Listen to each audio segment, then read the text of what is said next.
Artificial intelligence हमने शुरू में बात की, it is about a function of the whole subtle body. जो पूरी मेरी सटल बॉडी उसका एक फंक्शन है, उसमें अहम का भाव नहीं है। अहम एक अलग चीज़ है, चित्त एक अलग चीज़ है, ये अलग फंक्शंस हैं। तो ये जो मेरा इंटेलिजेंस है वो एक फंक्शन का एलेबोरेशन है, जिसमें मेरा डेटा इनपुट आ रहा है, परमुटेशन कॉम्बिनेशन मेरे सामने रखे जा रहे हैं या फिर इंटेलिजेंस के सामने रखे जा रहे हैं। उसमें से जो सबसे ऑप्टिमल चीज़ है या फिर जो ऑब्जेक्टिव दिया गया उसके हिसाब से उसको सेलेक्ट कर दिया जाता है। इससे ज़्यादा कुछ नहीं, इससे कम कुछ नहीं। एफिशिएंसी और इफेक्टिवनेस इससे बढ़ने वाला है। बहुत बढ़िया चीज़ है, इसको यूज़ करना चाहिए, बट ये जान के यूज़ करना चाहिए कि ये मेरी जो ओरिजिनलिटी उसका रिप्लेसमेंट नहीं है।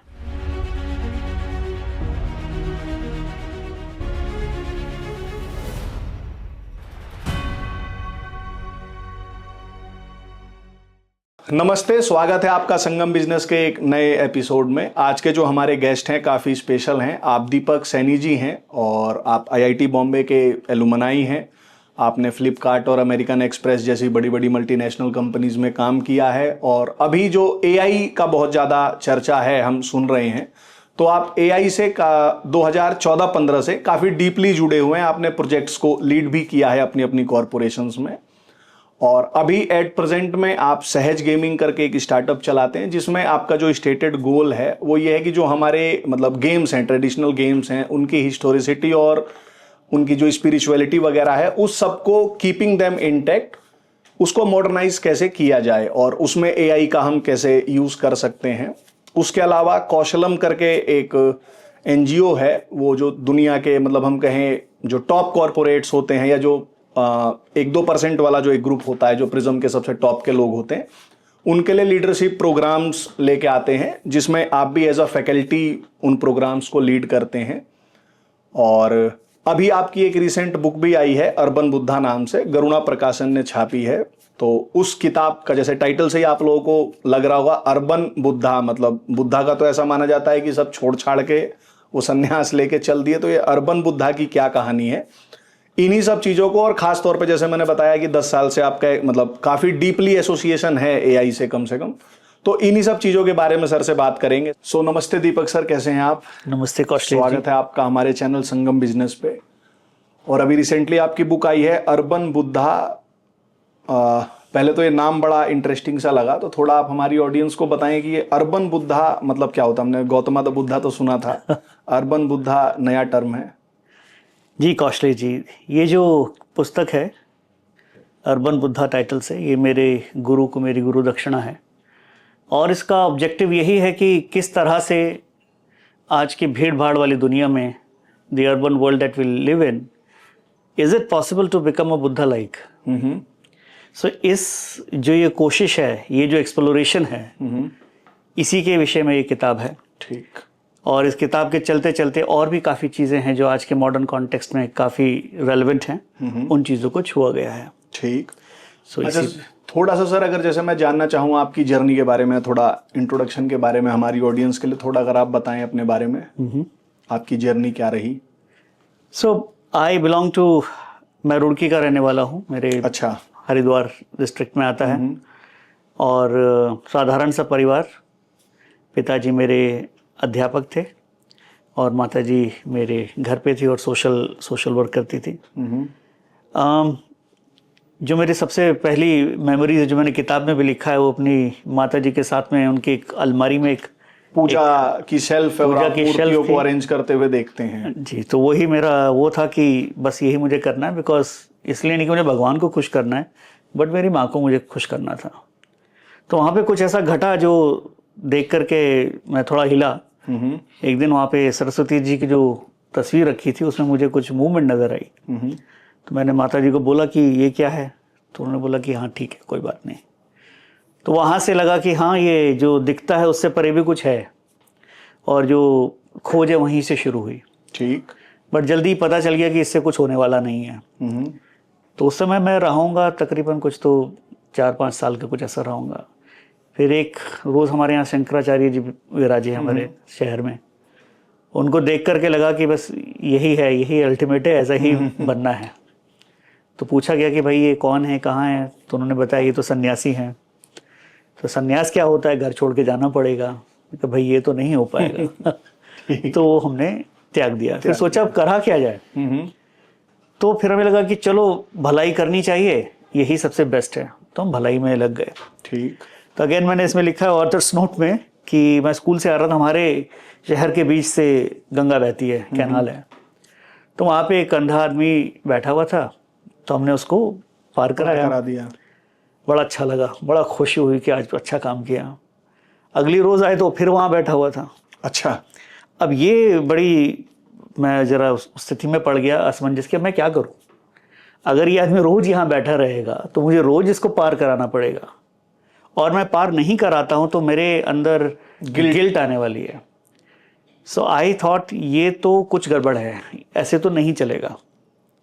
सो फिगर आउट ये किया कि ये भी, इससे भी कुछ होने वाला नहीं है। ठीक है। फिर और एक्सपेरिमेंट हुए, आर्य समाज वगैरह में मैंने जाके कोशिश करी कि मेरे को वो मिले जिसकी मैं ढूंढ रहा था, जिसको मैं, बट ऐसा कुछ हुआ नहीं।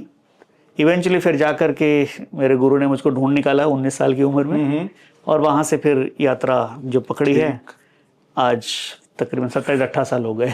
तो आप आईआईटी बॉम्बे से पढ़े जी, इंजीनियरिंग? मैंने अपना आर्किटेक्चर में मेरा बैकग्राउंड है, ग्रेजुएशन में। मास्टर्स मैंने आईआईटी बॉम्बे से करी है, आईडीसी से, product design as a profession. और उसके बाद में then I was working with many companies in different roles, product design, product manager, strategist, product owner. जो मेरा पहला कार्यकाल रहा क्योसारा में, where it was very fruitful. जो हमारा पहला फ़ोन इंडिया से बना, that was done under my leadership. अच्छा। In India. ठीक। It was called K122। तो स्मॉल 1500 रुपए का फ़ोन था, पहला स्वदेशी फोन कह सकते हैं। पहला पूर्णतः स्वदेशी फ़ोन। फिर क्योसारा का जो सबसे ज़्यादा बिकने वाला फीचर फ़ोन है, उसका नाम क्योसारा नियो 1100 है, अमेरिका में बिकता था। वो भी यहाँ पे पूरी तरह से बनाया गया माय लीडरशिप। सो बड़ा अच्छा सफ़र रहा। उसके बाद में फिर artificial intelligence, cloud computing, Flipkart भी गए आप, अमेरिकन बिजनेस वगैरह भी ज्वाइन, अमेरिकन एक्सप्रेस, ये सारी चीज़ें होती रही। खोज यही थी कि कुछ नया किया जाए, और कहीं ना कहीं से अपनी जड़ों से जुड़ने की बड़ी उत्सुकता थी। यहाँ से कुछ बड़ा करने की चाहत थी। ठीक। तो मोटा मोटी जैसे आईआईटी रुड़की के पास आपका जन्म हुआ और आईआईटी बॉम्बे आप पढ़ने गए। जी। तो रुड़की वाले नाराज हुए होंगे ऑब्वियसली। अच्छा सर, मतलब बड़ा ऐसा रेयर देखने को मिलता है कि कोई आईआईटी बैकग्राउंड का आदमी फिर जो मतलब ऐसी फील्ड में जॉब कर रहे हैं, वो ये सब मतलब छोड़ के, और फिर मतलब एक तो पहले कोई जॉब छोड़ना नहीं चाहता, खुद का स्टार्टअप करने से लोग अभी भी घबराते हैं, मतलब हमारे देश में हम जो देखते हैं, जो भी पॉलिसीज रही हों। तो आपने ये स्विच करने का क्यों सोचा? ये अंदर से एक, जिसे कहते हैं कि एक नेचुरल इंस्टिंक्ट है कुछ बड़ा करने की। बड़ा इस संदर्भ में नहीं है कौशलेश जी की बहुत बड़े अमीर बन जाए, वो टारगेट नहीं है। क्योंकि अगर वो टारगेट होता तो वो तो हो रहा था। बट ये था कि क्या जो चीज़ है, जो हम लोग यूज़ कर रहे हैं, जो हम लोग इस्तेमाल कर रहे हैं, बना रहे हैं, क्या उसमें कुछ गहराई ढूंढी जा सकती है? ठीक है। जब उस गहराई को आप जहाँ से पाना चाहते हैं वहाँ ना मिले, then you have to look at other avenues. So अगर आप देखें तो 2012-13 में मेरा पहला स्टार्टअप था as a founding team member, जहाँ पे हम लोगों ने क्लाउड सर्च इंजन बनाया था, which was completely done in India. American Express में भी it is a big corporation, but I ended up getting into a startup there also. I raise the internal funding, और वहाँ पे एक platform create किया गया एआई को लेकर के। अच्छा। एंड ये कब की बात है? ये 2015 के आसपास की बात है। I think we were one of the, if not the only one, जो अमेरिकन जो लोग थे। जी, इंटरनली हम लोगों ने वहाँ से फंडिंग क्रिएट किया था। फिर Flipkart was the biggest startup at that time in terms of like उसके जो कल्चर था, दैट वाज गुड। गेम्स 24/7 भी स्टार्टअप ही है, हालांकि उसका जो भी revenue it is in several thousand crores। तो ये सब जब मैं कर रहा था तो एक अंदर से अर्ज ये हुई कि जो हमारे गेम्स हैं, मनोरंजन एक ऐसी चीज़ है जो कहीं जाने वाली नहीं है। मन और रंजन, ये हमारी एक बेसिक रिक्वायरमेंट है ह्यूमन बींग्स की, ये कहीं जाने वाली नहीं है। क्या इस फील्ड में कुछ एक ऑथेंटिक चीज़ की जा सकती है? That was the question. ठीक। जैसे अगर आप देखें स्कंद पुराण में, if I am not wrong, वर्णन है कि भाई ये जो पूरा संसार है, ये माता पार्वती और शिव के बीच का खेल है। और किसका खेल है? चौपड़ का खेल है। अच्छा। लूडो का गेम है। और चौपड़ का क्या क्या है, महाभारत में क्या उसका रोल है, वो तो हम अच्छी तरह जानते हैं। दूसरा गेम जो आजकल हम जानते हैं स्नेक्स एंड लैडर्स के नाम से, उसकी शुरुआत संत ज्ञानेश्वर ने 13वीं शताब्दी में की थी। अच्छा, ये जो सांप सीढ़ी खेलते हैं, सांप सीढ़ी जो हम खेलते हैं, इसका असली नाम मोक्ष पट्टम था। अच्छा।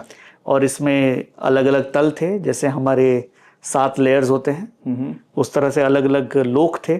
अच्छा। और हर एक आपका जो डाइस था उसको आप रोल कीजिए।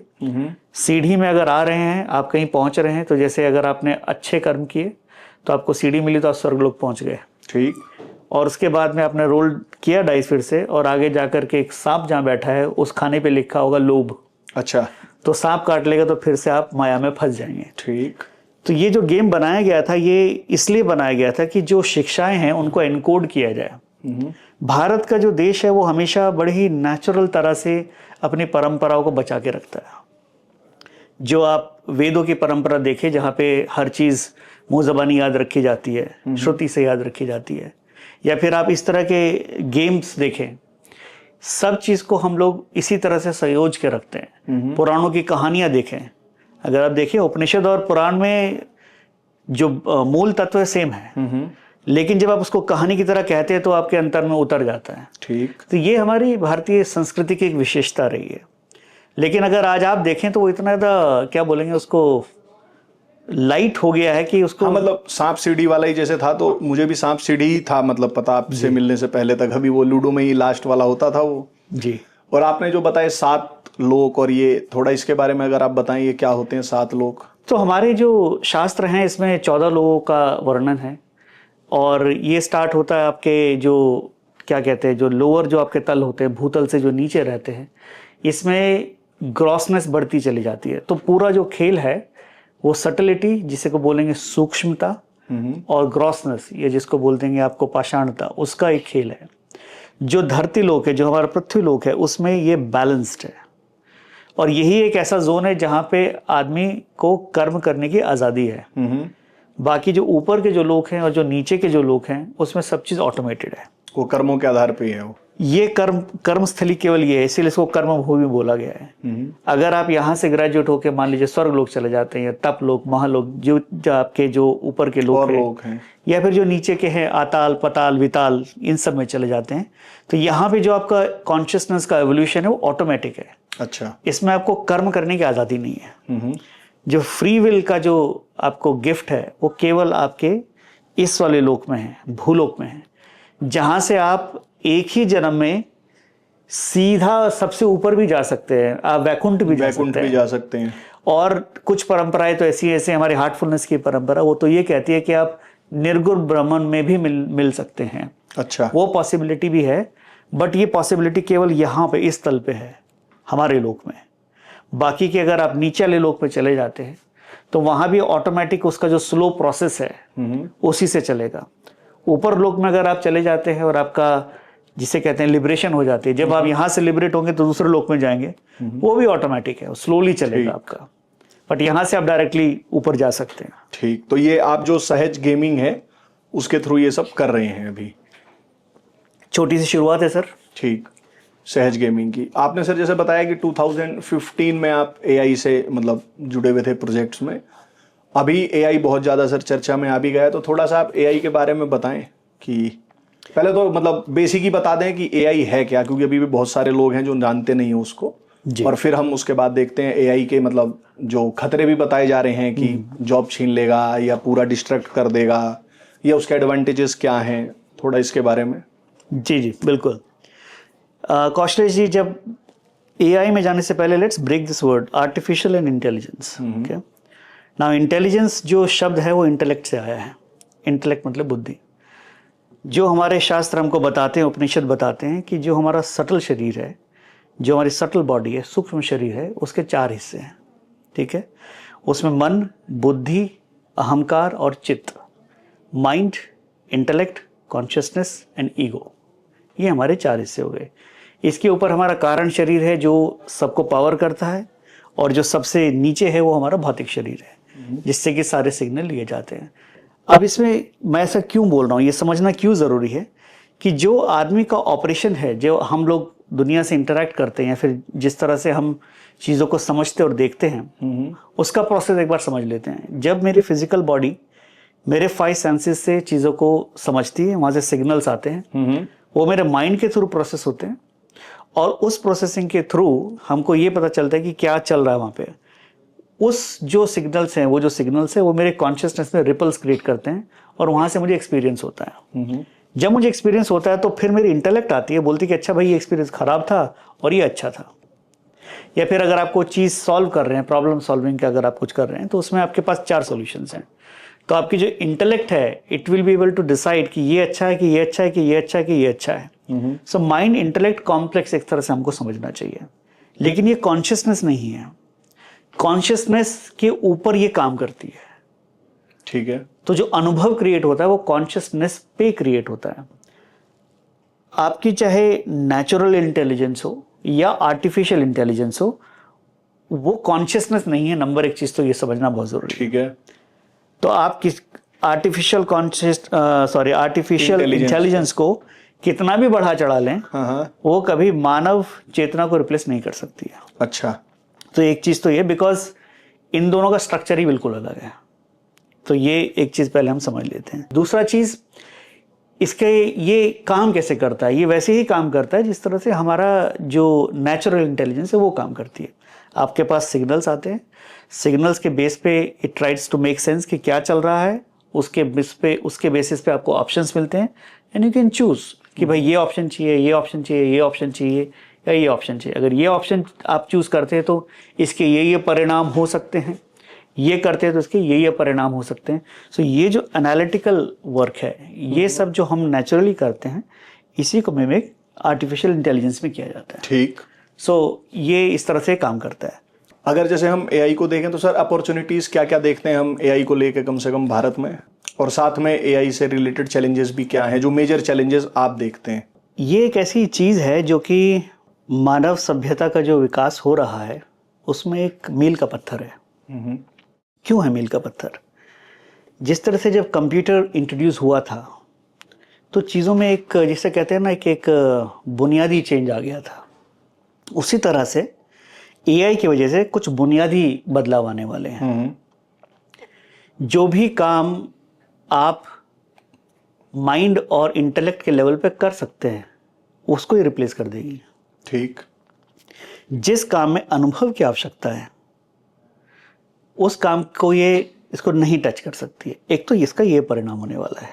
ठीक है। दूसरा, अगर आज मैं किसी काम को करने के लिए, given the limitations of the mind intellect complex, और जितना उस पर लोडिंग रहता है, क्योंकि अगर आप कोई प्रॉब्लम सॉल्व कर रहे हैं तो खाली प्रॉब्लम सॉल्व नहीं कर रहे हैं, आप जहाँ बैठे हैं वो भी सिग्नल्स आ रहे हैं। आप क्या पीछे क्या वो भी आपके दिमाग में चल रहा है। तो there is a lot of usage of power.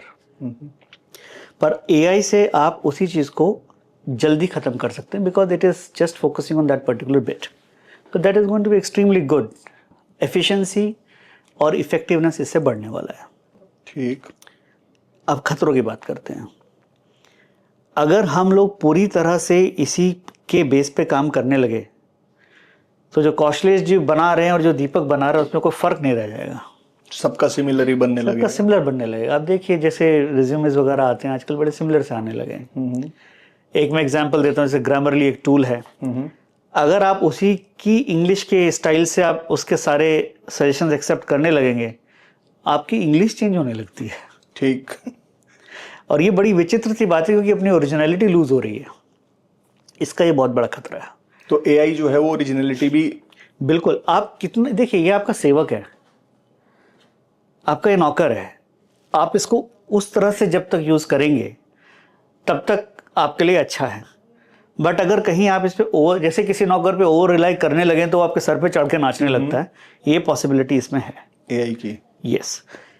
हालांकि एक और चीज़ है कि जब ये चीज़ें ऐसे होने लगती हैं तो जो जिसे बोलते हैं कलेक्टिव कॉन्शियंस, वो रिएक्ट करके इस खतरे के प्रति, जिसे बोलते हैं ना कि रिबेल करने लगती है। हम देखेंगे कि अगर सब लोग ऐसा कर रहे हैं तो लोग बाग इसको हो सकता है बाइकआउट करना शुरू कर दें।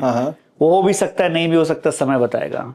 बट जैसे हम बात कर रहे हैं आज के समय में चीज़ उभर रही है, बहुत बढ़िया चीज़ है।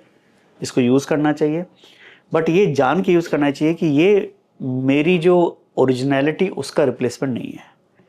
ये टूल है मेरे पास, जैसे कंप्यूटर किसी ज़माने में टूल था, आज बड़ी नॉर्मल सी बात है, जेब में लेके चलते हैं हम लोग। ये एक नए एज का टूल है जिससे मेरी ज़िंदगी बहुत आसान होने वाली है, बट अगर मैं इस पर पूरी तरह रिलाई करने लगूंगा तो ये मुझे बर्बाद भी कर सकती है, मेरी ओरिजिनलिटी को खा जाएगी। It may not be a good thing. एक सर एआई को लेके एथिकल कंसर्न्स भी बहुत बताए जा रहे हैं कि मतलब एथिकली ये ठीक नहीं है, इस पे आपका क्या कहना है? एआई है क्या? देखिए, एल्गोरिदम जब बनती है या फिर जो लार्ज लैंग्वेज मॉडल्स बनते हैं, आई am not an expert in that, but जो मोटे मोटे रूप में आपने एक बार उसमें इनपुट डाल दिया, उसके बाद आपका कंट्रोल नहीं रहता उसमें। इट ऑटोमेटिकली फिगर्स आउट जो भी उसके ट्रेनिंग उसके पास रहेगा, उसके हिसाब से वो रिजल्ट आपको बता देगा। ठीक, अब इसमें अगर कुछ ऐसी चीज़ें आती हैं, जैसे अभी बीच में जेमिनाई का जो केस आया था कि भाई एक बच्चे ने पूछा तो बोला कि तुम्हारी ज़िंदगी तो ख़राब है, तुमको अंत कर देना चाहिए उसका, एंड ऑल दोस थिंग्स। अब वो कौन सा कनेक्शन कहाँ कैसे बनाया, ऐसा समझ लीजिए कि कोई आदमी सोच रहा है, सोचते सोचते पता नहीं कहाँ पहुँच गया। ठीक, क्योंकि वो एक प्रोसेस है, न्यूरल नेटवर्क है। आप जैसे एक लाल कार जा रही है, लाल कार देखेंगे, अच्छा लाल कार, तो लाल कार से आपको फिर याद आने लगेगा गुलाब का फूल जो लाल रंग का था, फूल से फिर आप कुछ और। तो जिस तरह से ये जंप आप देख रहे हैं, तो ये भी इसी तरह का एक न्यूरल नेटवर्क है। अब उसमें कौन सा जंप कहाँ हो रहा है, आप उसको उस लेवल पे मॉनिटर नहीं कर सकते, अनसुपरवाइज्ड मॉडल होते हैं। तो इसका खतरा ये है कि आपको पता नहीं कि लास्ट में क्या आउटपुट आएगा, बट देयर आर मेथड्स जिससे कि आप इसको कंट्रोल कर सकते हैं, जिससे कि आप कुछ फिल्टर्स लगा सकते हैं। जैसे अगर आप डीप सीक की बात करें, चाइना के बारे में कुछ पूछ के देखें तो बोलेगा भाई हाँ, या फिर जैसे मतलब चैट जीपीटी वगैरह से भी अगर हम पूछ के देखें तो जो पॉलिटिकली इनकरेक्ट टर्म्स का भी अगर हम सपोज उससे पूछते हैं तो वो मना कर देता है, मतलब आउटराइटली कि I can't make joke on this and that. Yes yes. तो ये है। और आपने इसमें अपनी बुक में भी लिखा है एक केस वो मूवी का, जिसमें रोबोट जो है चिट्ठी, वो एक लड़की नहा रही होती है और उसको फिर बचा के ले आता है, बट वो न्यूड ही ले आता है क्योंकि वो ट्रेंड होता है कि जान बचानी है, बट कैसे लेके आना है उसमें ट्रेंड नहीं होता है। जी। अच्छा सर, जो ये गेमिंग वाला जैसे आपका जो सहज गेमिंग है, इसमें भी एआई का यूज आप कर रहे होंगे? एआई का यूज तो हर जगह है। अच्छा। आज कोई ऐसी जगह बची नहीं जहाँ एआई का यूज ना हो, और अच्छा है ये, बहुत अच्छा है। आज जो मार्केटिंग कैंपेन बनते हैं सब एआई से बनते हैं। आज आपका जो कंटेंट क्रिएशन होता है उसमें एआई का बहुत बड़ा रोल है। ये तो हमारा जो मतलब वी आर स्टार्टअप, सो बहुत छोटा सा रोल है, but you can, people are writing code with it. हाँ, तो बता रहे हैं कि वेबसाइट के कोड भी तुरंत लिख दे रहा है और बन जा रही है। बिल्कुल, और वो अच्छी बात है क्योंकि आप जो काम के लिए आपको 2 दिन लगते थे, आप उसको आधा घंटा में निपटा पा रहे हैं। But you have to be very careful कि कहाँ पे आपको नुआंस चाहिए। तो जो भी मीनियल जॉब है, जो घर पे जो, अब हर आदमी तो झाड़ू पोछा नहीं लगाता, उसके लिए उसने इंतजाम किया हुआ है, तो वही काम है, वो काम आप कराइए, बढ़िया रहेगा आपके लिए, आपका समय मिलेगा, और उस समय में आप हायर फंक्शन को कॉल कीजिए जो जिसके लिए हम बने हैं। तो मीनियल जॉब्स को छोड़ करके we should think about higher things, और we should solve higher problems, bigger problems. अच्छा सर, जैसे अगर मैं आपसे पूछूं कि जैसे एआई है और मुझे उसका गवर्नेंस में यूज करना है, या एजुकेशन को कैसे चेंज कर सकता है एआई, तो कुछ आपके सजेशंस उसमें? देखिए, ये किसी भी फील्ड में आपको जो भी आपको सॉल्व करना है, सबसे पहले उसका उद्देश्य बनाना होगा। जो नॉर्मल, साहब ये जो एआई है और जो मेरा नॉर्मल प्रॉब्लम सॉल्विंग मेथड है, उसमें ज़्यादा मेथोडोलॉजी में कोई फर्क नहीं रहेगा, उसके जो स्टेप्स रहेंगे उस स्टेप्स में वो लग सकता है। ठीक, प्रोवाइडेड मेरे को इनपुट और आउटपुट का अच्छी तरह से अंदाजा हो कि भाई मेरे को ये चीज़ चाहिए इससे, और मेरे पास ये चीज़ अवेलेबल है। ठीक। अब उसको अगर मैं मैनुअली करता हूं तो मेरे को इतना समय लगेगा, और इससे मैं करूंगा तो मेरे को इतना समय लगेगा। तो पूरा स्ट्रैटेजी तो हमें ही बनाना पड़ेगा, जो भी उसका सूत्रधार है। लेकिन उसके जो बीच के जो स्टेप्स हैं, that is where this can do real magic. ठीक। एक सर, जैसे मतलब गेमिंग, मतलब हमारे लिए तो नॉर्मली होता है, गेम है, गेम में बहुत ज़्यादा दिमाग लगाना नहीं होता, बट जैसे हम देखते हैं जो स्किल बेस्ड गेमिंग है, इनोवेशंस हैं, जैसे डाइस ट्रेन हो गया, जो मतलब पूरी इंडस्ट्री को ही ट्रांसफॉर्म कर रहा है, तो इस पे थोड़ा आप बताएं। सो डाइस ट्रेन इज हम लोगों का एक पैटेंटेड मैकेनिज्म है, जिसमें हम लोगों ने जो भी डाइस होता है, जनरली जहाँ भी किसी भी गेम में यूज होता है, वो एक रैंडम इवेंट माना जाता है। लूडो की गोटी, जो लूडो का जो आपका डाइस होता है, आपने रोल किया, कुछ भी नंबर आ सकता है, विच इज ओके। लेकिन इस पे अगर आप कोई भी गेम बनाते हैं तो that will be called as a game of chance.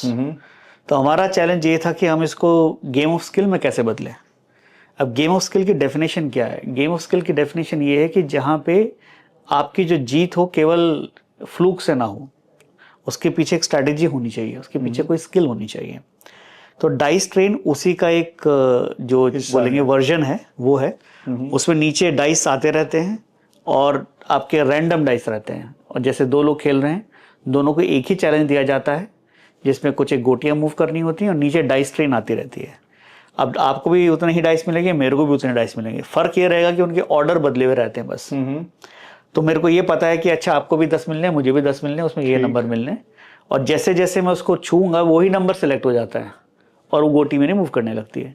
सो इस मेथड से हम लोगों ने गेम ऑफ चांस को गेम ऑफ स्किल में तब्दील किया है। ठीक। और ये खाली इधर ही नहीं, आप इसको किसी भी गेम में लगा सकते हैं जहाँ पे जहाँ भी आपका रोल ऑफ डाइस का यूज होता वहाँ पे आप उसको लगा सकते हैं। ठीक। हमारा मानना ये है कि हमारे जो ये इस तरह के जो इनोवेशंस हैं they can really go to the west also, क्योंकि उन लोगों का जैसे मर्ज 3 गेम है। मर्ज 3 एक मैकेनिक्स है गेमिंग में कि आप 3 आइटम एक जैसे होंगे, उनको आप एक जैसे कैंडी क्रश है, तो वो वहां से टूट जाता है। Now that is something which is used everywhere.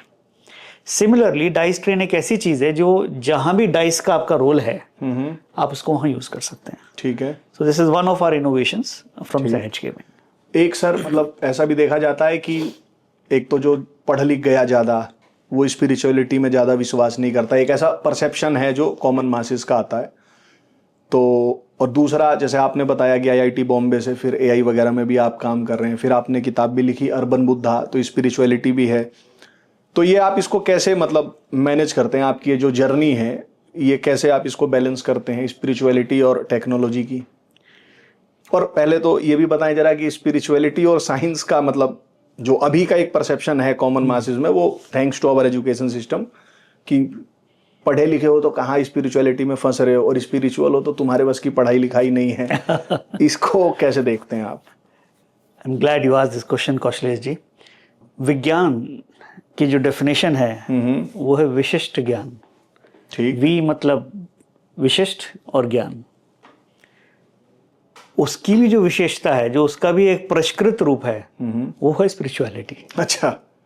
ठीक। आप इसको ऐसा समझ लीजिए कि जो मेरे भौतिक तत्व हैं उनसे उनके जो रूल्स की अंडरस्टैंडिंग है वो अगर साइंस है, तो जो मेरे पराभौतिक तत्व है उनकी अंडरस्टैंडिंग जो है वो जो साइंस है उसका नाम स्पिरिचुअलिटी है। ठीक।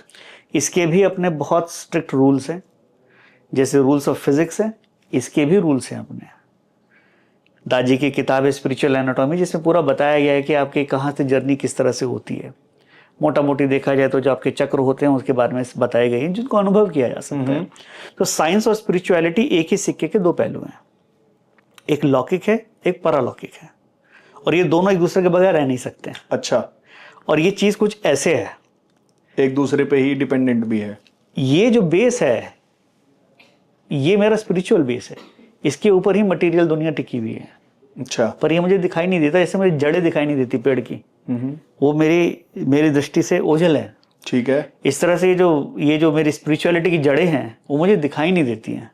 इसलिए साइंटिस्ट बोलता है भाई तो कुछ नहीं दिखता यहाँ पे, तुम बोल लो क्या क्या हो रहा है। वो कहते हैं गॉड है तो टेस्ट ट्यूब में आके दिखाएं। गॉड है तो टेस्ट ट्यूब में आके दिखाएं। लेकिन मैं इनसे ये पूछना चाहूँगा, भाई आप मुझे क्या कहते हैं ग्रेविटी का रूल भी दिखाइए कहाँ पे मूर्त रूप में। आप तो नहीं दिखा सकते। आप ये दिखा सकते पेड़ से ये फल गिरा क्योंकि ग्रेविटी है, पर ग्रेविटी किस चिड़िया का नाम, मेरे को मुलाकात कराइए उनसे। इलेक्ट्रोमैग्नेटिज्म की बात करते हैं आप, ठीक है। अब ये बता सकते कि भाई ये जो आयरन के फाइलिंग्स हैं बिकॉज आयरन उस फील्ड के हिसाब से अरेंज हो गए, बट मिस्टर इलेक्ट्रोमैग्नेटिज्म से बात कराइए। ठीक।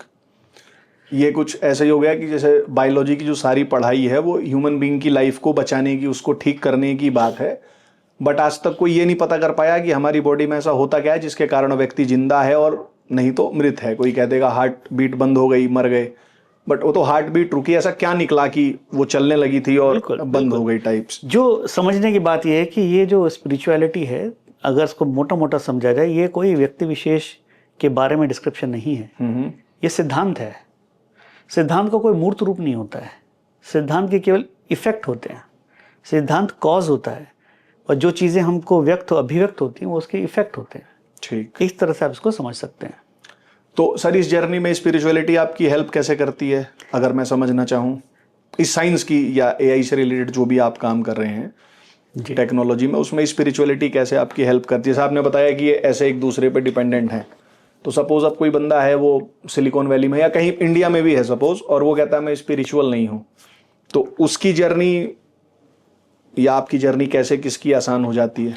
आसान और देखिए, आसान और मुश्किल शायद सही शब्द नहीं होंगे इधर, बट इतना बता सकते हैं कि किसमें जॉय है और किसमें जिसे बोलते हैं हैप्पीनेस है या खुशी है, या फिर अगर नॉर्मल भाषा में बात करें तो किसमें प्रसन्नता है और किसमें आनंद है।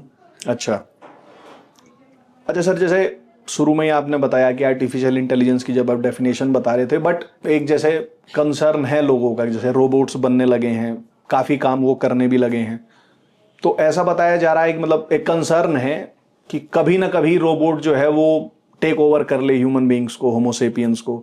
तो क्या आपको लगता है कभी ऐसा हो सकता है कि जो कॉन्शियसनेस वगैरह भी उस मशीन के अंदर आ जाए? और वो जितना मुझे पता है, और मैं आपको कागज़ पे लिख के दे सकता हूँ, उसकी पॉसिबिलिटी नहीं है। अच्छा। कारण क्या है? आर्टिफिशियल इंटेलिजेंस हमने शुरू में बात की, it is about a function of the whole subtle body. जो पूरी मेरी सटल बॉडी है उसका एक फंक्शन है, उसमें अहम का भाव नहीं है। अहम एक अलग चीज़ है, चित्त एक अलग चीज़ है, ये अलग फंक्शंस हैं। तो ये जो मेरा इंटेलिजेंस है वो एक फंक्शन का एलैबोरेशन है, जिसमें मेरा डेटा इनपुट आ रहा है, परमुटेशन कॉम्बिनेशन मेरे सामने रखे जा रहे हैं या फिर इंटेलिजेंस के सामने रखे जा रहे हैं, उसमें से जो सबसे ऑप्टिमल चीज़ है या फिर जो ऑब्जेक्टिव दिया गया उसके हिसाब से उसको सेलेक्ट कर दिया जाता है। ठीक। इससे ज़्यादा कुछ नहीं, इससे कम कुछ नहीं, यहाँ बात खत्म हो जाती है। दुनिया पे कॉन्कर करने के लिए सबसे पहले तो आपको सेल्फ कॉन्शियसनेस चाहिए, आपको सेल्फ अवेयरनेस चाहिए कि मैं हूं। जो रोबोट है उसमें ये भाव कहां से आएगा कि वो है, क्योंकि वो इंटेलिजेंस का फंक्शन नहीं है। ठीक, उसके अंदर ह्यूमन इमोशंस नहीं आ सकते। इमोशंस भी एक अलग चीज हो गई। जो अहम भाव है, I think therefore I am, वो कोट है बहुत फेमस। तो उसी तरह से देखा जाए, जो मेरा इंटेलिजेंस का जो फंक्शन है और जो मेरा अहम भाव का फंक्शन है, वो दो अलग अलग चीज है, वो एक चीज का एक्सटेंशन नहीं है। ठीक। तो अहम का भाव अगर नहीं है तो किस पे कॉन्कर, क्या कॉन्कर, वो ये भी नहीं बता सकता कि वो इससे अलग है, इससे अलग है, नहीं है, because it doesn't know it exists. ठीक। तो जो वो अहम नहीं है तो इसकी सारी पॉसिबिलिटी खत्म हो जाती है। ये मतलब जो डर है, ये मतलब इट्स अ फैंटास्टिकल इमेजिनेशन। अच्छा। आई डोंट, बट अगर मान लीजिए कोई इस तरह से रूल लिख देता है और वो रूल को फॉलो करता है mindlessly, then it's a different matter, वो आज भी कर सकते हैं। ठीक। मैं सर आपकी किताब पढ़ रहा था तो आपने इसमें बहुत सारी कहानियों के बारे में भी लिखा है, तो जैसे एक इंद्र और विरोचना की कहानी आती है, वो थोड़ा कहानी अगर आप बताएं हमारी ऑडियंस को, क्या है ये जो कहानी है? If I am not wrong, it comes from Chandogya Upanishad, where जहाँ पे जो प्रजापति हैं वो ये डिक्लेयर करते हैं कि भाई जो अपने अंदर के ईश्वर को पा जाएगा, अपने अंदर के ईश्वर के तत्व को, ठीक, वो ईश्वर पा जाएगा। तो इंद्र और विरोचन दोनों एक देव के वो हैं जो राजा हैं और एक असुरों के राजा हैं, दोनों उनके पास जाते हैं। ठीक। और उनसे दीक्षा देने की बात करते हैं। तो 32 साल काम करते हैं उनके पास, फिर वो बोलते हैं कि भाई जब तुम किसी चीज को देखते हो तो उसकी आंखों में जो दिखाई देता है वही असली चीज है, और इतनी बात कहके छोड़ देते हैं। तो दोनों जाते हैं, दोनों भाई लोग जाते हैं, अपना कढ़ाया लेते हैं और उसमें देखते हैं अपनी रिफ्लेक्शन।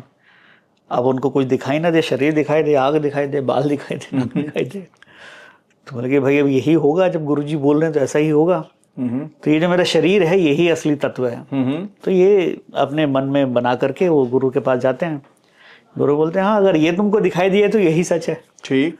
और फिर वो अपने अपने लोग चले जाते हैं। पर इंद्र जब जा रहा होता है तो उसको समझ में आता है कि ये कैसे हो सकता है, अगर ये परम तत्व है, पर मेरा अगर हाथ कट जाए तो क्या उस परम तत्व का भी हाथ कट जाएगा? ठीक।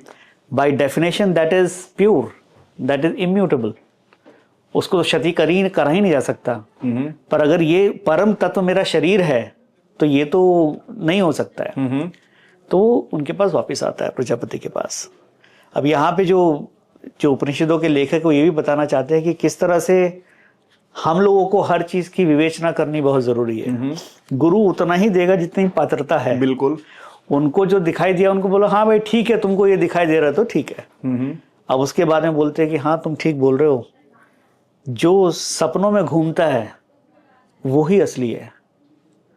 तो इंद्र सोचते हैं थोड़ी देर, कहते हैं हाँ ये बात तो ठीक है, अगर मेरा हाथ भी कटा हुआ हो तो सपने में तो हाथ नहीं कटा होता है। ठीक, गुरु ठीक कह रहे हैं। और वो अपना फिर चले जाते हैं, थोड़ी दूर जाते हैं, फिर समझ में आता है कि अच्छा लेकिन दुख तो सपने में भी रहता है और असली जो परम तत्व दुखी कैसे हो सकता है। तो फिर वापस आते हैं। तो उनकी ये चलती रहती है इस तरह से। जो उद्देश्य वो ये है कि जो हमारी शरीर है, भौतिक शरीर है, फिर हमारा जो सूक्ष्म शरीर है, फिर जो हमारा कारण शरीर है, वो गुरु अंदर तक जाता है कि भाई जो कारण शरीर है यही तुम हो। उसकी एक जर्नी है जो हमारी जर्नी भी है। हम चीज़ों को उनके सरफेस पे ले लेते हैं पर वो ऐसी होती नहीं है। तो किस तरह से हम वहां से उठ करके अंदर जाएं ये बताया गया। ठीक। एक सर आपकी बुक में ही मैं पढ़ रहा था, तो बहुत जो फेमस थ्योरी है, थ्योरी ऑफ एवोल्यूशन, उसमें भी कुछ आप बता रहे थे कि I have my set of problems with it, मतलब बुक के थ्रू आप ऐसा कहना चाहते थे। तो इस पे क्या प्रॉब्लम्स है थोड़ी? सो ये जो पंक्ति है ये आई थिंक शास्त्री की है। शरीर का विकास एक डायमेंशन है। अगर आप ऐसे समझें कि जो आपका परम तत्व है उसका तो विकास की संभावना ही नहीं है, वो तो पूर्ण है। आपका जो शरीर है उसकी इस स्थिति में जो जिस लेवल पे हमें, उसकी विकास की संभावना नहीं है। अब इन दोनों के जो बीच में जो मेरा सूक्ष्म तत्व है उसकी विकास की संभावना है। ठीक। और सारी स्पिरिचुअलिटी वही है। It is the evolution of the subtle bodies. ठीक, ये तो एक बात होगी जो हमारे शास्त्र बोलते हैं। अब हम डार्विन साहब को देखते हैं। डार्विन साहब का कहना है कि यही सत्य है और इसी से ही आपका भौतिक से आपकी सूक्ष्म चीजें बनी हैं। यानी कि हम बंदर थे, बंदर से आदमी बन गए और हमको फिर सोचना आ गया and all those kind of thing, जो कि पॉसिबल नहीं है शास्त्रों के हिसाब से देखा जाए और तर्क संगत भी नहीं लगता है। आपका एक जो डायमेंशन है वो अपनी लेयर में बढ़ सकता है पर वो दूसरी लेयर में इंटरैक्ट नहीं कर सकता है। जैसे पानी है, उसमें भाप है, लिक्विड है, आपका सॉलिड है। जब तक वो स्टेट में है, हालांकि है तो सब पानी ही, लेकिन जब तक वो स्टेट चेंज नहीं करेगा वो दूसरे में इंटरफेयर नहीं कर सकते। इसी तरह से जो मैं शरीर की बात करता हूँ तो शरीर की बात में वो जो बात कर रहे हैं उस बात में ठीक है वो, कि भाई हमने देखा मिलियंस ऑफ ईयर्स में एवोल्यूशन हमारा इस तरह से हुआ है। लेकिन ये कह देना कि वहीं से फिर मानव बन गया और ऊपर चला गया, थोड़ा कुछ इलॉजिकल सा लगता है। ठीक, तो इसका जो स्पिरिचुअल एस्पेक्ट है वो ये है कि जो जानवर हैं उसमें केवल नीचे के 3 जो यौगिक चक्र होते हैं वो एक्टिव होते हैं। जो मनुष्य होता है उसका चौथा चक्र भी एक्टिव होता है और ऊपर के एक्टिव होने की संभावना होती है। इसीलिए उस वो जो मेरा स्पिरिचुअल सिस्टम है उसके लिए एक मैचिंग बॉडी बनानी है। सो इन दोनों के मैच से ह्यूमन बीइंग बना है। ऐसा नहीं कि वो एक लीनियर प्रोग्रेशन से बढ़ गया कि मेरा ये बन गया तो फिर मेरी मन आ गया, फिर बुद्धि आ गया, इस तरह से नहीं है। ठीक, ये जो मेरा ह्यूमन सिस्टम है ये बिल्कुल यूनिक है, बिल्कुल यूनिक है। आप एक चिंपांजी का सिस्टम ले लें, किसी और जानवर का सिस्टम ले, वो बिल्कुल अलग है क्योंकि इसका यौगिक सिस्टम अलग है। तो जो एवोल्यूशन की थियरी है अपने स्तर पे ठीक है, लेकिन वो आपकी सटल लेवल्स में नहीं जा सकती है। उसकी जो सीमा है वो आपके शरीर तक है, भौतिक शरीर तक है। और जो आपके जो सटल लेयर है उसके लिए you have to rely on the subtle sciences which is spiritual science. तो this is my so called problem. अच्छा सर, ये थोड़ा कौशलम के बारे में बताएं। So I am part of heartfulness meditation, जो जिसकी जो कोर संस्था है उसका नाम है सहज मार्ग। ये एक गुरु शिष्य परंपरा है जो कि अभी हमारे 4थी पीढ़ी चल रही है। श्री कमलेश डी पटेल जो हैं वो हमारे ग्लोबल गाइड हैं।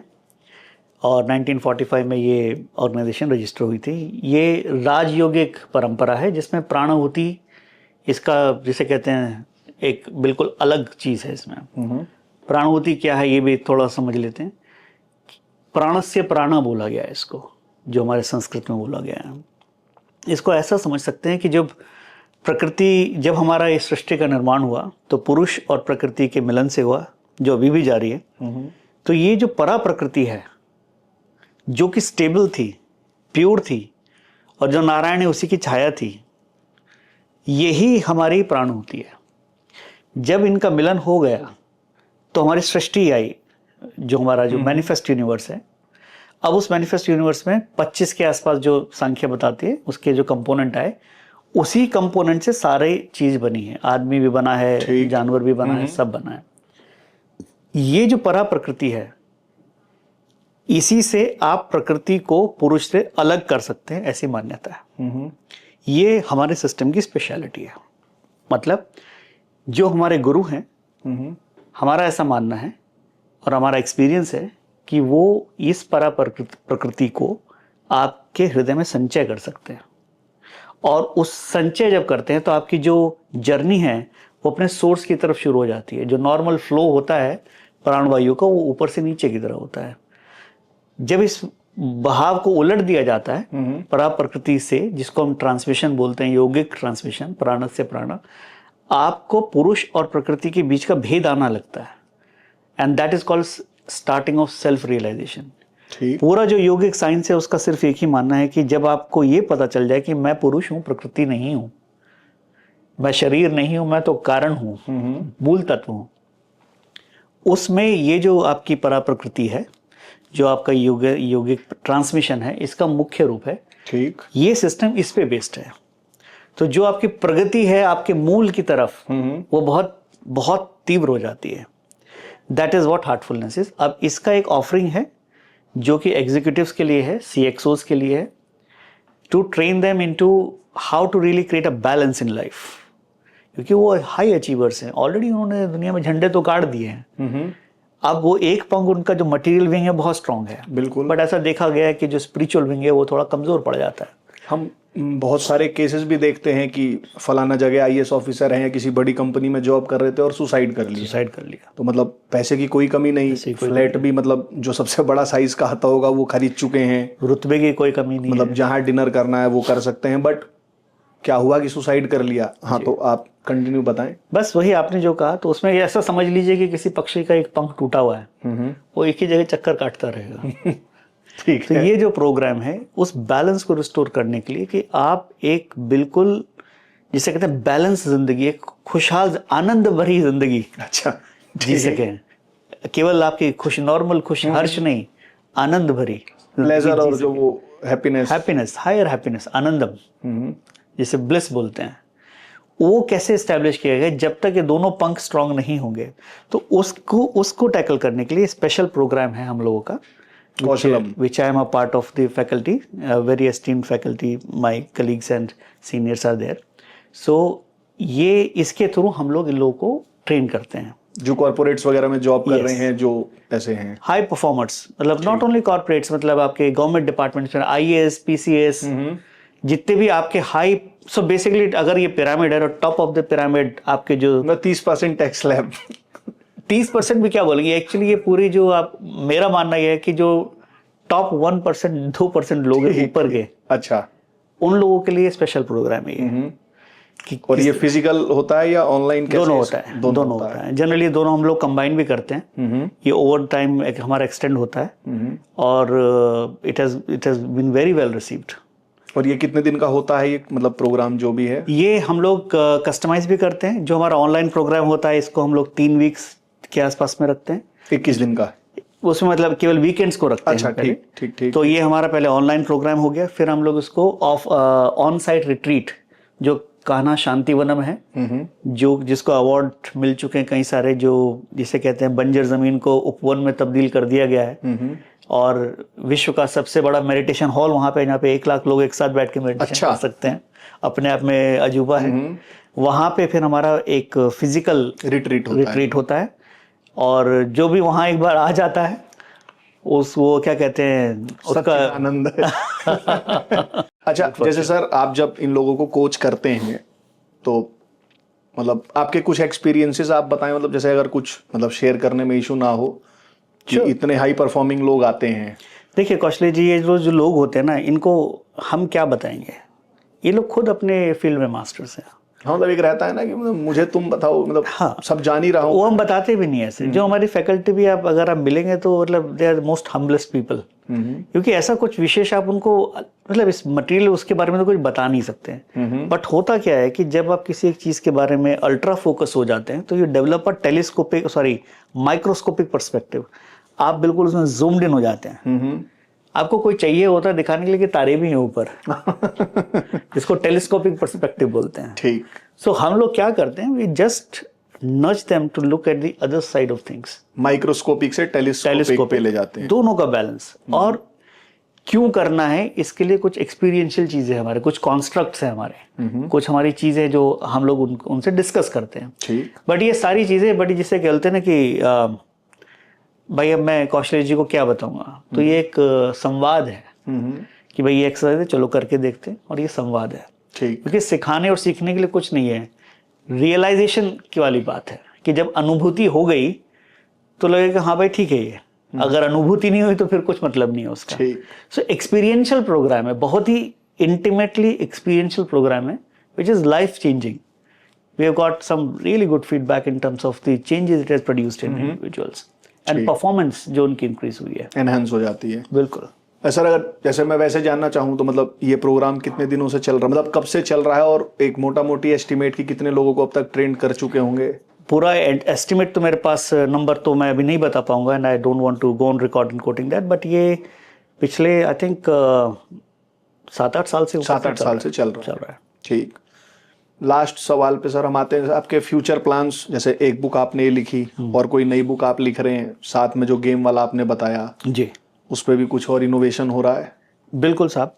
सो जो ऑब्जेक्टिव है वो ये है कि अगेन वही जो अपना थीम है कि जो हमारी हेरिटेज है, जो हमारी स्पिरिचुअल रिचनेस है, मुझे ऐसा लगता है कि अब समय आ गया है कि इसको खाली ज्ञान के फॉर्म से हटा करके एप्लीकेशन फॉर्म में डाला जाए। जितनी भी नई चीज़ें बन रही हैं या बननी चाहिए, have to have all three, which is psychology, technology and economics. अगर ये चीज़ें नहीं है तो जनमानस को अपील ही नहीं करेंगी। ठीक। तो तीनों का इंटरसेक्शन, ऐसे ही चीज़ें बनानी है जिसमें तीनों का इंटरसेक्शन हो। सो ये मेरा भी निष्कर्ष है। तो जो भी मैं आगे काम कर रहा हूँ, चाहे वो लेखनी से हो या किसी और जरिए से हो, इसका थीम ये रहने वाला है, an urban Buddha is something which aptly represents this, कि you have to be Buddha inside but absolutely urban outside। ठीक। सो ये चीज़ है हमारी। जो दूसरी किताब फिलहाल मैं लिख रहा हूँ, it is the meeting point of design and spirituality. अच्छा। जैसे कि मैंने आपको बताया, जो सांख्य योग है कि पुरुष और प्रकृति का मिलन हुआ, फिर ये सारी चीज़ें बनी। रहस्य रहता है हमारी जो प्रकृति। ऐसे एक बार बीज आपने धरती में डाल दिया तो उसके बाद उसका अपना एक प्रोसेस है, लेकिन हम इसको डिकोड कर सकते हैं, प्रॉब्लम सॉल्विंग में यूज कर सकते हैं। ठीक है। तो जो नया बुक मैं लिख रहा हूँ, that is about problem solving and solutioning. और उसका जो मूल चीज है वो ये है कि हर एक प्रोडक्ट अपने आप में एक जीवित चीज है। ठीक है। उसकी भी एक आत्मा है, उसके भी कुछ इमोशंस हैं, उसके भी कुछ स्ट्रक्चर है, ऑर्गन्स है जैसे हम लोगों के होते हैं, और स्किन है, सरफेस है। और ये जो 4 पहलू हैं किसी भी प्रोडक्ट का, प्रोडक्ट कुछ भी हो सकता है, फिजिकल भी हो सकता है, डिजिटल भी हो सकता है। ठीक है। एक स्ट्रैटेजी भी एक प्रोडक्ट हो सकती है, जैसे आपने बोला था क्या करना चाहिए। उसका जो सोल है, that is the purpose of it, उसको भी डिफाइन करने के तरीके हैं। जो उसका सेंटिमेंट है, इमोशनल क्वोशंट है, जो हम चाहते हैं कि इमोशनली रिप्रेजेंट करे, उसको भी समझने के तरीके हैं। ठीक। जो उसके कंपोनेंट हैं, जिनको एफिशिएंसी और इफेक्टिवनेस होनी चाहिए। नेचर का एक नियम है कि अगर कहीं कॉन्शियसनेस नहीं है तो ऑप्टिमाइजेशन के प्रिंसिपल्स अपने आप लागू हो जाते हैं। जैसे आप पूरी सृष्टि को देख लीजिए, उसमें ऑप्टिमाइजेशन के जो प्रिंसिपल्स हैं ऑटोमेटिक लागू होते हैं। ठीक। जो सूरजमुखी का फूल है वो क्यों अरेंज ऐसे है, क्योंकि वो फिबोनाची सीरीज में ही मैक्सिमम पैकिंग मिलेगी आपको। आपका जो सोप बबल है वो गोल क्यों है, क्योंकि जो वॉल्यूम है वो उसी में मैक्सिमम पैक हो सकता है। Optimization wherever there is no consciousness, वो अपने आप आ जाता है। Optimization is the rule of nature. अगर ऑप्टिमाइजेशन टूट जाएगा तो एंट्रोपी आ जाएगी, वो बिखर जाएगा, वो चला जाएगा। सो ये जो हमारा जो तरीका है, जो मैंने आपको तीसरा लेवल बताया स्ट्रक्चर का, इसके प्रिंसिपल्स हैं एफिशिएंसी और इफेक्टिवनेस के, और स्किन के प्रिंसिपल्स हैं सरफेस के। जैसे आप पूरा चंद्रमा देखते हैं तो विजुअल चीज है, तो उससे आपको एक भाव आएगा। और अगर आप कहीं दूसरा चंद्रमा देखेंगे जो सिकल जो चंद्रमा रहता है, उससे एक अलग भाव आएगा। बिल्कुल, वो तलवार की शेप में रहेगा। हाँ, उससे वीर रस टपकेगा, रजस गुण टपकेगा। हालांकि दोनों सत्व की तरफ जाते हैं। जो पूर्ण चंद्रमा है उससे आपका कामनेस टाइप, आपका जो सत्व वाला फीलिंग आएगा। तो इस तरह से हर जो सरफेस है, जो भी मेरा विजुअल अपील है, जो मेरी ऑडिटरी अपील है, जो मेरी टेस्ट की जो मेरा सेंस है, जो मेरा टच है, ये सब ये तीन जो हमारी श्रेणी है रज सत और तम में बटी रहती है। ठीक। तो ये मेरे पास अलग अलग सेट्स हैं। जब मैं प्रॉब्लम को सॉल्व कर रहा हूँ तो प्रॉब्लम सॉल्विंग यानी डेफिनेशन ऑफ द पर्पस, जो मेरा मूल कारण है, उसकी स्ट्रैटेजीज हैं जो हमारी शास्त्रों के ऊपर बेस्ड हैं। फिर उसके बाद जो सेंटिमेंट है उसके लिए स्ट्रैटेजीज है जो कि हमारे human and non human interaction पे बेस्ड है। फिर जो आपका जो तीसरा पार्ट है, जो आपका स्ट्रक्चर पार्ट है, वो आपकी प्रकृति के सिद्धांतों पे बेस्ड है। और चौथा जो मेरा पार्ट है, जो सरफेस पार्ट है, वो प्रकृति के जो तीन मेरी श्रेणियां हैं, गुण हैं, उनके ऊपर बेस्ड है। So as a designer, as a creator, any mode of creation, I will be able to understand and have a array of things, जिससे कि मैं अपनी जो प्रॉब्लम सॉल्विंग है उसको ठीक से कर पाऊँ अच्छी तरह से। This is the concept of the book, ठीक। and it is in advanced stages, so hopefully we'll see जल्दी आने वाली होगी, तो उसको पढ़ के हम उस पर आपका पॉडकास्ट भी करेंगे। सर, जाते आते कोई एडवाइस आप हमारे जो स्टार्टअप वर्ल्ड को देना चाहें, जो उद्यमी लोग लगे हुए हैं और खासतौर पर जो यंग माइंड्स हैं, जो भी एक्सप्लोर कर रहे हैं, पूरी मेहनत उसमें लगा रहे हैं, उनको कोई एडवाइस? कौशलेश भाई, एडवाइस में तो मैं यही कहूँगा जो मैं करता हूँ, क्या कोशिश कर रहा हूँ। हमारे गुरुजी ने कहा है कि the only purpose of life is to lead a life of purpose. अच्छा, ठीक। इसको समझने के लिए भी काफी हायर स्पिरिचुअलिटी पे जाना पड़ेगा। बिल्कुल, ये अपने आप में एक डिस्कशन का टॉपिक, बट ये है कि जो भी करा जाए उसके पीछे सिंसियरिटी होनी चाहिए, उसके पीछे तड़प होनी चाहिए, तब उस काम में वो कर्म से अकर्म बन जाता है। ठीक। कर्म जो है कि जो मेरे को जो कर्म फल मिलेगा, अकर्म वो है जिसका कर्म फल नहीं बनता है। और कर्म फल तब नहीं बनता है तब मैं उसमें पूरी तरह से लीन, मैं योग में रहता हूँ उसके साथ में। अकर्म जब बन जाता है वो अकर्म तभी बनेगा। अच्छा। कर्म में अगर मैं पूरी तरह लीन हो गया, ऑब्जेक्टिव ठीक से हो गया मेरा, तो वो अकर्म बन जाएगा। ठीक। Work becomes play. So I would say it's don't जज yourself in success and failure, that is transient. आता रहेगा, जाता रहेगा। क्यों कर रहे हो, कितनी ईमानदारी से कर रहे हो, प्रैक्टिकलिटी से कर रहे हो, थियरी से कुछ नहीं होगा। प्रैक्टिकल एप्लीकेशन चाहिए, डेप्थ चाहिए और पेशेंस चाहिए। Life is not a profit loss statement. ठीक। जो look for the purpose, purposeful life, purpose life के साथ में और सिंसियरिटी के साथ में, जॉय के साथ में। Purpose gets you joy. I think Friedrich Nietzsche said कि if you can find out why, somehow you will figure out. ठीक। तो सर, इसी पे हम एंड करेंगे। आपने हमको समय दिया, उसके लिए आपका बहुत बहुत धन्यवाद। और मैं एक बार बुक जो है दर्शकों को दिखा देता हूँ। अर्बन बुद्धा गरुड़ा प्रकाशन से छपी है और 449 रुपीज़ इसका प्राइस है। तो आप इसको खरीदें, पढ़ें और जानें। बाकी सर ने जो बताया उसमें जो आपको काम का लगे उसको इम्प्लीमेंट करें अपनी लाइफ में। थैंक यू सर, हमें समय देने के लिए। Thank you so much.